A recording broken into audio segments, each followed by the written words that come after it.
Hind Rajab was a 5-year-old Palestinian girl in the Gaza Strip who was killed by Israeli forces on the 29th of January 2024. Rajab and her family were fleeing Gaza City when their vehicle was shelled, killing her uncle, aunt and 3 cousins.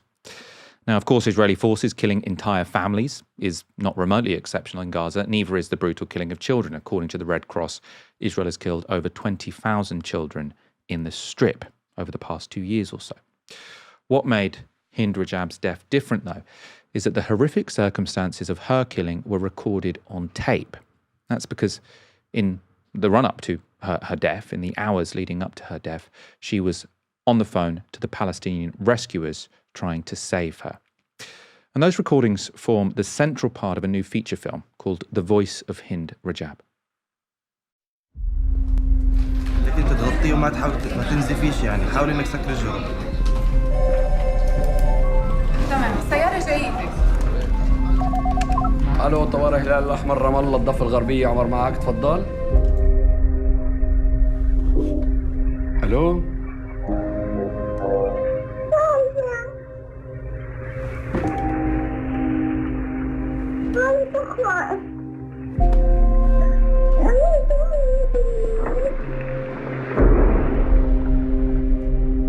شو اسمك انت؟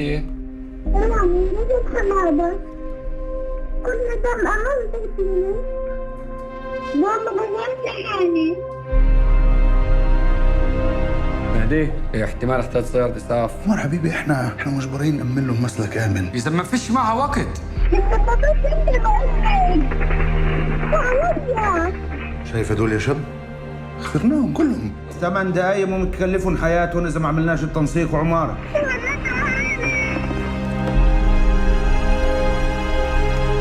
They are shooting at a car with a little girl inside. Can you imagine that? So do something. اسكتونا. أنت في التمهيدي؟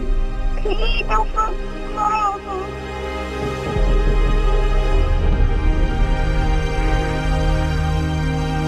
هند أنا جايين ناخدك إحنا.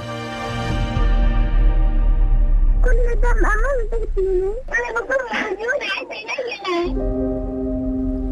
بس لسه في فضا. لسه معنا وقت.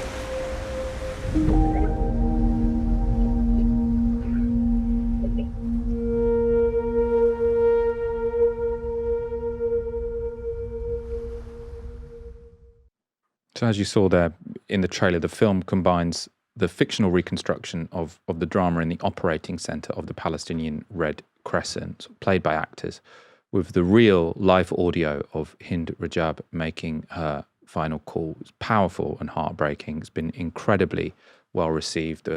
The film received a 23-minute standing ovation when it was shown at last year's Venice Film Festival. It also won the jury prize there. It's out this Friday in cinemas across the UK. And earlier today, I spoke to its director, Kaufa Ben Hania. And I began by asking why she decided to make this particular movie. It wasn't really a decision. Actually, it was an encounter, I would say.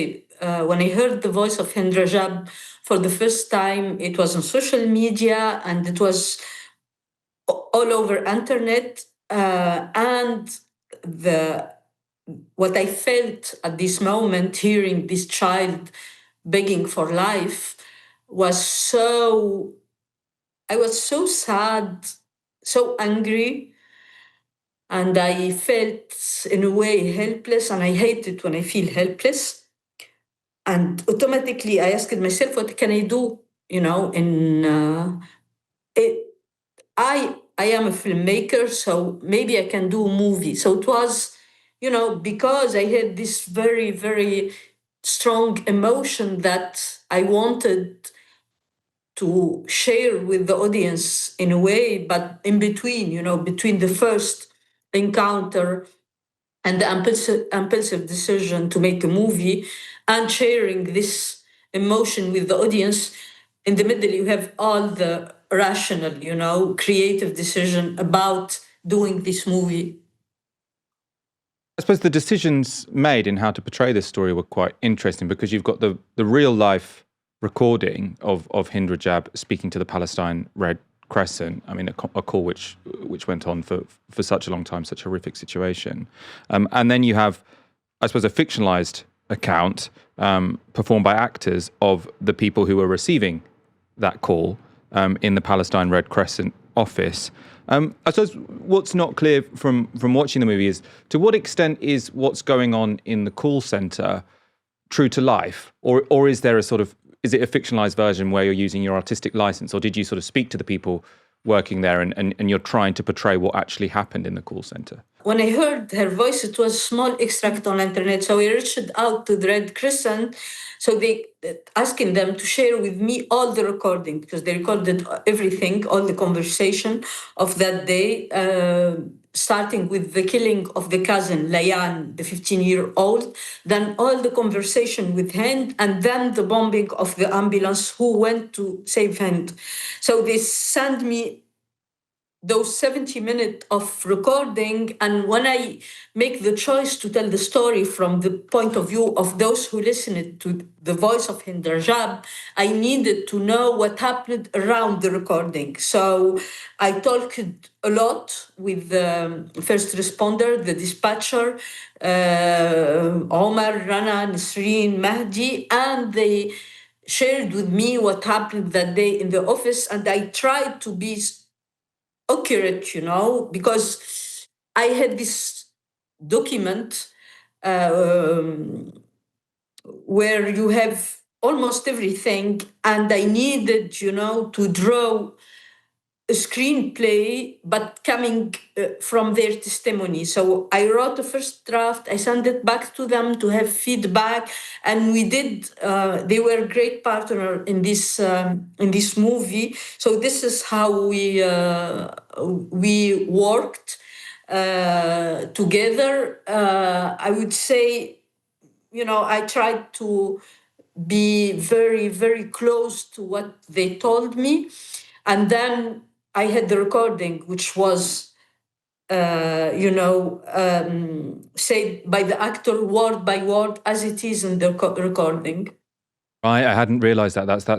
That's really sort of important context, and that does sound like it is really true to life. And I suppose one of the tensions within the call centre, having watched it, is, I mean, there's so many things that are tragic about the story, but what's frustrating, I suppose, about the story is that for the hours that Hind Rajab is alone, well, she's not alone because she's with dead family members, but the only surviving person in the car, the Palestine Red Crescent ambulance is only an 8 minutes drive away.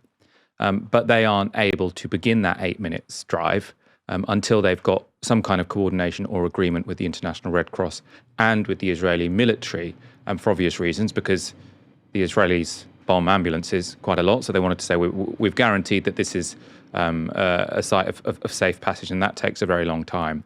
Obviously, as you've said, ultimately that ambulance does get bombed and the people in it get killed.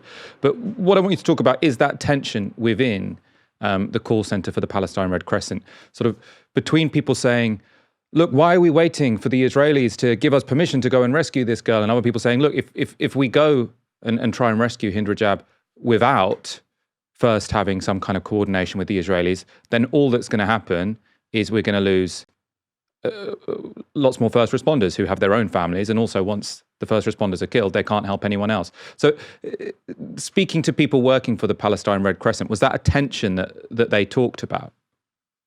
Yeah, because they work under an impossible situation. You have those rules imposed by the occupation.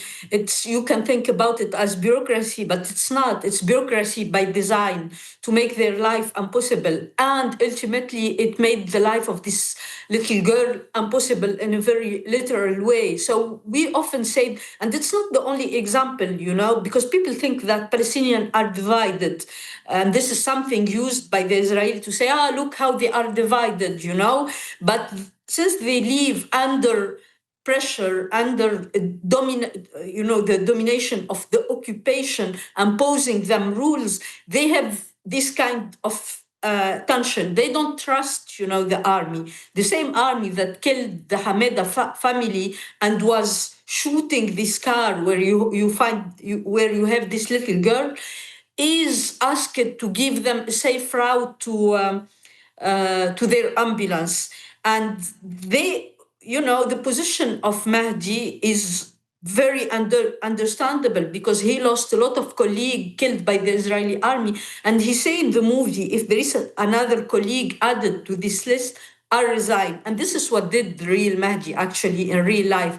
After, the death of his colleague and Hind Rajab, he resigned because it's impossible, to work in this, with this, weight of choice, sending your colleague to death and doing everything to avoid death, but they are being killed anyway, like the Israeli army, they designed all those rules, but they don't respect them. It's like, a very, very beyond cruelty situation. I know you've had a relationship with Hind Rajab, and you spoke to her sort of while you were making this movie. I wondered if you could speak about that relationship. I'm not sure if Hind Rajab's mother has watched this. I imagine that would be a very traumatic experience in itself. But yeah, could you talk about that relationship and what you've been told by Hind Rajab's mother, let's say? The first thing I did, it was to call Hind Rajab mother, because I couldn't do this movie without not only her approval, but also her blessing. So we had this conversation, and Hind Rajab mother, Wissam, her name, is really she's resilience in person. And she told me from the beginning, my child is not the only child that was killed in Gaza in very difficult way. And what I want really is justice for my daughter. So if this movie can help in a way, please do it. And when I finished the movie, I wanted to show her the movie, and she told me, no, I can't, which is understandable, it's too early. I can't even hear the voice of my daughter, which is all over internet. But if you want my feedback, you can show the movie to my brother. She have a very close brother. She trusted him, and he watched the movie, and they talked about it. And she is behind the movie. I mean, we see her at the end of the movie. She's part of the end of the movie. And could you talk about how this movie has been received, and I suppose issues when it comes to distribution? Obviously, this has had sort of a very good reception. That 23-minute standing ovation at Venice Film Festival, it won the Grand Jury Prize at Venice. We've seen, though, from recent history that critical acclaim doesn't necessarily mean a film won't have any problems when it comes to distribution. So the Oscar-winning documentary No Other Land, which struggled to get an American distributor, being here the most high-profile example. I wonder if you could talk about your experience of getting this movie, I suppose, through the industry, especially in the United States. Yeah, from the beginning, my purpose, me and my team, was to echo the voice of this little girl and to make her voice resonate beyond border, especially in the United States. I didn't want only the people who are interested in this matter to watch the movie, but regular American. So when we had this incredible reception at Venice Film Festival, when we had the jury award at Venice Film Festival, we thought that we can have, a big American distributor to honor, the voice of this little girl and to show it everywhere. It wasn't the case. It was a fight, and finally we decided that to go with Willa Distribution, which is one of our executive producer. They are doing great job. It's not like the huge distribution that I dreamt of, but I knew that it will be a fight, because it's a movie where people prefer not to hear this voice, in a way, to look away. And I wanted them to sit and to remember and to hear and to, maybe do something about it. And do you feel like, I mean, it's difficult to judge, isn't it? But you sort of said at the start, the reason you made this movie is because you didn't want to feel impotent. You wanted to do something proactive to try and win justice for Palestinian people, for Hind Rajab. Do you feel in any way, I mean, obviously you couldn't have hoped for a film that was more successful, more powerful than this. Do you feel like in some way you have achieved that goal? Yes, in some way, but it's still,